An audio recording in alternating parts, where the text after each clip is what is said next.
Энэ баялаг бүтээгчдийн маань холбоо хаасан жижиг дунд үйлдвэрлэгчдийн бас бодлогыг төрийн бодлого тусгуулж байгаа юм гол холбоо байж байгаа. Үнэхээр бид бүхний бодлогыг төрийн бодлого тусгуулж ингэж ажиллаж байна.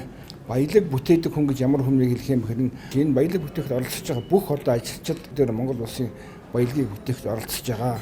Хувийн ажлынханд болон Монголын ард түмэнд олгож байгаа олон тэтгэмжүүд байж байгаа. Энэ тэтгэмжүүдийг бас олгохдоо бас тодорхой хэмжээний цензур байвал яасан бэ гэсэн би бодож байдгийн одоо жишээлбэл Монгол улсад баялаг бүтээхэд оролцож байгаа хүн арай ахиухан дэмжлэг авал яасан бэ гэх нэг юм санал байж байгаа. Дараагаар нь бол татварын асуудал байж байгаа. Жишээлбэл 3.5 тэрбум хүртэл төгрөгийн одоо аж ахуй нэгжийг бол жижиг дунд үйлдвэрийн хэмжээнд орно гэсэн. Энэ маань одоо бас сүүлийн үеийн бас мөнгө төгрөгийн ханшийн уналттай холбоотойгоор энэ хэмжээг өөрчлөхгүй өсөх юм хэмжээнд болчихлоо. Тийм учраас 10 хүртэл тэрбум төгрөгийн аж ахуй нэгжийг одоо хэмжээнд ингээд тооцох юм боломж бий болж байна гэж би бодож байна. Энийг